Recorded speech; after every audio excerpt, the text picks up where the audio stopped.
Olá, possivelmente você já tenha ouvido falar que os evangelhos têm uma certa harmonia entre eles. Aliás, a Bíblia inteira tem entre os seus escritos uma santa harmonia. É ou não é verdade? Porque sendo a palavra de Deus, jamais alguém vai encontrar na Bíblia qualquer confusão. Pois bem, queridos, eu quero conversar com você um pouco sobre essa questão. O que significa, então, a harmonia dos evangelhos? A harmonia dos evangelhos, queridos, é a concordância dos 4 evangelhos bíblicos. E os 4 evangelhos do Novo Testamento, usando aqui uma metáfora, são como os cantores em um coral de 4 partes, onde cada um tem uma parte distinta para cantar.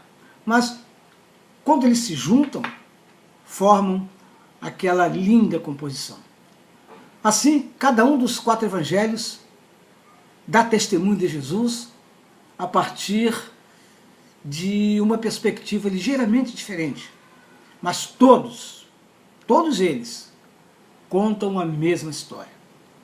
Assim, eles estão todos em harmonia um com os outros.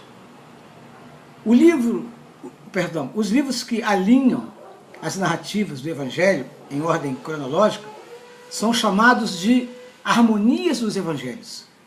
E algumas Bíblias incluem uma seção de referência que faz a mesma coisa. Mateus, Marcos e Lucas são chamados de os Evangelhos sinóticos, porque incluem muitos dos mesmos acontecimentos da vida de Jesus. E a palavra sinótico significa mesma visão. E João é um livro um tanto diferente, preenchendo lacunas que os outros evangelhos deixaram de fora. E cada um desses evangelhos foi escrito para um público diferente, e enfatiza as diferentes facetas do ministério de Jesus. O Evangelho de Mateus, por exemplo, ele foi escrito principalmente para os judeus e enfatiza como Jesus cumpriu as profecias de um Messias real, que foi. Marcos foi escrito principalmente para os cristãos gentios ou romanos, por isso inclui algumas profecias do Antigo Testamento e explica muitas palavras e costumes judaicos. Jesus é retratado em Marcos como o servo divino. Lucas também foi escrito principalmente para os crentes gentios, por isso também explica costumes judaicos e usa nomes gregos. Lucas, por exemplo, escreveu uma narrativa metódica da vida de Jesus e o apresenta como o Filho do Homem, enfatizando a sua humanidade plena. O Evangelho de João enfatiza Jesus como o Filho de Deus e inclui mais revelações de Jesus sobre si mesmo do que qualquer outro evangelho.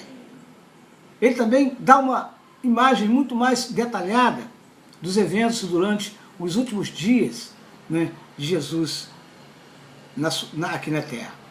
Algumas pessoas têm tentado subestimar a credibilidade da Bíblia, ao querer apontar aparentes inconsistências nas narrativas dos evangelhos. Elas apontam diferenças na ordem em que os eventos são apresentados ou em pequenos detalhes dentro desses eventos. Quando as 4 narrativas são colocadas lado a lado, vemos que nem todas seguem numa cronologia estrita. Isso ocorre, queridos, porque grande parte da narrativa é organizada em ordem tópica, na qual os eventos são agrupados de acordo com um tema semelhante. E essa abordagem tópica é a maneira em que a maioria de nós tem as nossas conversas todos os dias. É uma comparação, é um reflexo da nossa dialética diária.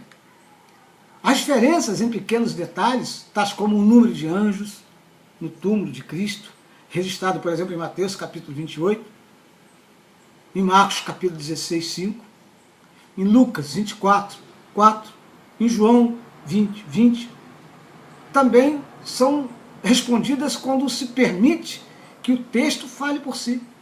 Mateus e Marcos, por exemplo, mencionam um anjo, enquanto Lucas e João mencionam 2 anjos. No entanto, Mateus e Marcos nunca dizem que havia apenas um anjo. Ou seja, eles simplesmente dizem que um anjo estava presente. Olha a coerência. Tais diferenças são complementares e não contraditórias, como dizem alguns. E novas informações podem ser adicionadas, mas nunca negam a veracidade das informações antigas. Como o resto das Escrituras, os 4 evangelhos são um belo testemunho da revelação de Deus a nós, os homens. Agora, imagine Mateus, um cobrador de impostos, e Marcos, um rapaz judeu inexperiente, e até mesmo com uma reputação de desistir fácil das coisas, e Lucas, um médico romano, e João, um pescador judeu, todos esses homens, né, descrevendo depoimentos harmoniosos da vida de Jesus. De forma alguma, sem a intervenção de Deus, esses homens poderiam ter escrito essas narrativas incrivelmente precisas. De forma alguma. 2 Timóteo 3,16, a história, a profecia e os detalhes pessoais trabalham todos juntos para compor uma imagem extremamente precisa de Jesus. O Messias, o Rei, o Servo e o Filho de Deus. Amém? Que Deus possa te abençoar. Espero você ter compreendido o que quer dizer essa harmonia dos evangelhos. Que Deus te abençoe.